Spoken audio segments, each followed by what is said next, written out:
एक समय की बात है, एक घने जंगल में जहां ऊंचे ऊंचे पेड़ आकाश को छूते थे और नदियां कलकल करती बहती थी। एक बुद्धिमान कौवा रहता था जो अपनी दूरदर्शिता और समझदारी के लिए दूर दूर तक प्रसिद्ध था।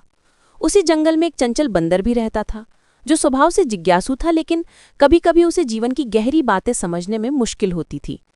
एक दिन जब कौवा एक ऊंचे पेड़ की डाल पर बैठा था और बंदर भी पास ही एक शाखा पर झूल रहा था, तब बंदर ने कौवा से पूछा, कौवे भैया, आप तो बड़े ज्ञानी हैं। मुझे ये जानना है कि ऐसी कौन सी स्त्रियां होती हैं जो अपने पति का धन संभाल कर रखती हैं, और कौन सी ऐसी होती हैं जो अपने पति का धन बर्बाद करके अन्य पुरुषों के साथ भाग जाती हैं। मुझे इस रहस्य के बारे में जरा बताने का प्रयास करें। कौवा ने गहरी सांस ली और मुस्कुराते हुए कहा, अरे बंदर भाई, ये एक बहुत ही महत्वपूर्ण प्रश्न है और इसका उत्तर उतना सीधा नहीं है जितना तुम सोचते हो। किसी स्त्री के स्वभाव को केवल धन से नहीं आंका जा सकता है, लेकिन कुछ गुण ऐसे होते हैं जो उसके चरित्र को दर्शाते हैं। मैं तुम्हें कहानी सुनाता हूं जिसे तुम्हें इन प्रश्न का उत्तर अवश्य ही इस कहानी के माध्यम से मिल जाएगा। बहुत समय पहले की बात है। एक राजा के राज्य में एक धनी व्यापारी रहता था जिसका नाम धर्मपाल था। धर्मपाल के पास अथाह धन संपत्ति थी। बहुत ही वह एक खुशहाल जीवन जी रहा था। उसकी 3 पत्नियां थीं। पहली का नाम सुशीला, दूसरी पत्नी का नाम विमला और तीसरी पत्नी का नाम चंचला था।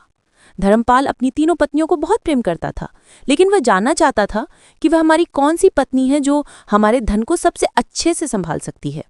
इस बात को जानने के लिए धर्मपाल ने अपनी तीनों पत्नियों की परीक्षा लेने का निश्चय किया। एक दिन उसने अपनी तीनों पत्नियों को अपने पास में बुलाया और कहा, प्रिय पत्नियों, मैं व्यापार के लिए एक लंबे सफर पर जा रहा हूँ। मुझे नहीं पता कि मैं कब वापस आऊँगा।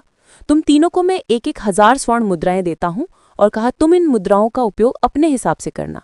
जब मैं वापस आऊँगा तब मैं देखूंगा कि तुम तीनों ने इन मुद्राओं का क्या किया है। इतना कहकर धर्मपाल ने तीनों को 1,000 स्वर्ण मुद्राएं दी और विदा लेकर चला गया। धर्मपाल के जाने के बाद तीनों पत्नियां अपने अपने कमरे में चली गईं और सोचने लगीं कि अब हमें क्या क्या करना चाहिए। तब कौवा कहने लगा कि है बंदर भाई, ध्यान से सुनते रहना मेरी बात को। सबसे पहले सुशीला की बात करते हैं। सुशीला स्वभाव से बहुत ही बुद्धिमती और दूरदर्शी थी। उसने सोचा कि मेरे पति ने मुझे धन इसलिए दिया है ताकि मैं इसे समझदारी से इस्तेमाल करूं और हमारे परिवार का भला हो। सुशीला ने उन स्वर्ण मुद्राओं में से कुछ धन निकालकर गांव के सबसे अच्छे कारीगरों को बुलाया और उनसे जमीन खरीदने के लिए कहा। उसने उस जमीन पर एक छोटा सा बाग लगवाया जिसमें फलदार पेड़ और सब्जियां उगाईं। बाकी बचे धन से उसने कुछ अनाज खरीदा और उसे भविष्य के लिए सुरक्षित रख लिया। उसने यह भी सुनिश्चित किया कि उसके घर के नौकरों और जरूरतमंदों लोगों को भी भोजन मिलता रहे, और उसने अपने धन का उपयोग समाज सेवा के कार्यों में भी किया, जिससे उसका और उसके पति का नाम रोशन हुआ। तब कौवा कहने लगा कि है बंदर भाई, ध्यान से सुनते रहना मेरी बात को। अब विमला की बारी। विमला स्वभाव से थोड़ी दिखावटी और मध्यम विचारों वाली थी। उसने सोचा कि मेरे पति ने मुझे धन दिया है ताकि मैं अपनी इच्छाएं पूरे कर सकूं। विमला ने उन स्वर्ण मुद्राओं में से ज्यादातर धन अपने लिए महंगे वस्त्र, आभूषण और अन्य आरामदायक वस्तुएं खरीदने में किया। उसने अपने दोस्तों के साथ दावतें की और खूब मौज मस्ती की। कुछ समय तक तो वो बहुत खुश रही, लेकिन जल्द ही उसका धन समाप्त होने लगा। उसने कुछ पैसे बचाए भी थे, लेकिन वे उसके दिखावती जीवन शैली के सामने बहुत कम पड़ गए। तब कौवा कहने लगा कि है बंदर भाई, अब आखिरी बात भी ध्यान से सुना, क्योंकि अब चंचल की बारी। तब कौवा बोला, अंत में चंचल की बात करते हैं। बोला, चंचल स्वभाव से बहुत ही लापरवाह और स्वार्थी थी। उसने सोचा कि मेरे पति ने मुझे यह धन दिया है तो मैं इसका इस्तेमाल कैसे भी करूं, कौन जानता है कि वह कब वापस आएगा। चंचल ने उन स्वर्ण मुद्राओं का उपयोग जुए और अन्य बुरे व्यसनों में खर्च करना शुरू कर दिया। उसने पराये पुरुषों के साथ घूमना फिरना शुरू कर दिया और अपनी सारी मर्यादाओं को भूल गई। बहुत जल्दी उसने अपना सारा धन बर्बाद कर दिया। जब उसके पास कुछ भी नहीं बचा तो वो अपने एक प्रेमी के साथ भाग गई, क्योंकि उसे लगा कि धर्मपाल के वापस आने पर उसे बहुत डांट पड़ेगी और वह उनके सामने बहुत ही शर्मिंदगी उठानी पड़ेगी। तब कौवा कहने लगा कि है बंदर भाई, कुछ महीनों बाद धर्मपाल अपने व्यापारिक यात्रा से वापस लौटा। वो सबसे पहले अपनी पहली पत्नी सुशीला से मिलने गया। जब वो सुशीला के पास पहुंचा तो उसने देखा कि उसका घर भरा पूरा था। बाग में ताज़ी सब्जियां और फल लहलहा रहे थे। लोग सुशीला की प्रशंसा कर रहे थे कि उसने गुलाब के फूल लगे हैं, अपने पति के धन का कितना अच्छा उपयोग किया है। सुशीला ने धर्मपाल को बताया कि उसने कैसे धन का उपयोग किया और कैसे परिवार के भविष्य को सुरक्षित किया। धर्मपाल सुशीला से बहुत प्रसन्न हुआ। फिर धर्मपाल विमला के पास गया। विमला का घर पहले जैसा नहीं था। उसके पास अब उतने महंगे वस्त्र और आभूषण नहीं थे। उसने धर्मपाल को बताया कि उसने अपने सुख सुविधाओं पर धन खर्च किया था और अब उसके पास बहुत कम धन बचा है। धर्मपाल ने विमला को समझाया कि धन का उपयोग केवल अपनी इच्छाओं की पूर्ति के लिए नहीं, बल्कि भविष्य की सुरक्षा के लिए भी करना चाहिए। तब कौवा कहने लगा कि है बंदर भाई। अंत में धर्मपाल चंचला के पास गया, लेकिन चंचला अपने घर पर नहीं मिली। पड़ोसियों ने उसे बताया कि चंचला में सारा धन बर्बाद कर दिया है और किसी पराये पुरुष के साथ भाग गई है। धर्मपाल ये सुनकर बहुत दुखी हुआ, लेकिन उसे अपनी परीक्षा का परिणाम मिल गया था। कहानी समाप्त करने के बाद कौवा ने बंदर की ओर देखा और कहा, तो बंदर भाई, तुम्हें इस कहानी से क्या समझ आया?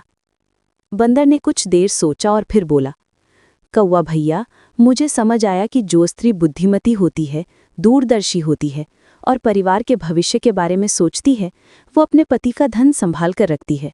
वो उसका सदुपयोग नहीं करती है, जिससे परिवार का भला होता है और समाज में भी उनका सम्मान बढ़ता है। और जो स्त्री लापरवाह होती है, स्वार्थी होती है और केवल अपनी इच्छाओं की पूर्ति के बारे में सोचती है, वो धन को बर्बाद कर देती है।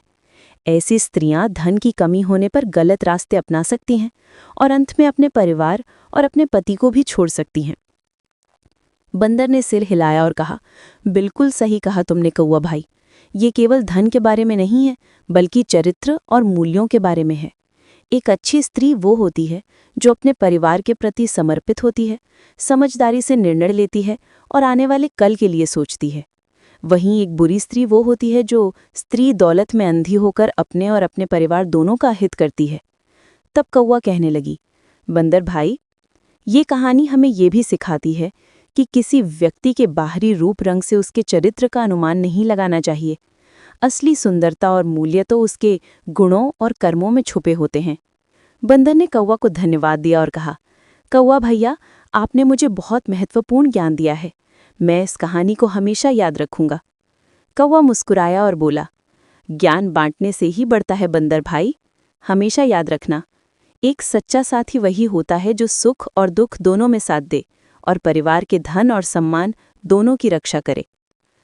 कौवा और बंदर की ये बातचीत जंगल के अन्य जानवरों के लिए भी एक सीख बन गई। सभी ने समझा कि जीवन में धन का महत्व तो है, लेकिन उससे भी बढ़कर चरित्र, ईमानदारी और दूरदर्शिता का महत्व है। एक स्त्री अपने पति के धन की रक्षक तभी बन सकती है जब उसके अंदर ये गुण विद्यमान हो, अन्यथा वो उसे बर्बाद करके स्वयं भी बर्बाद हो जाती है।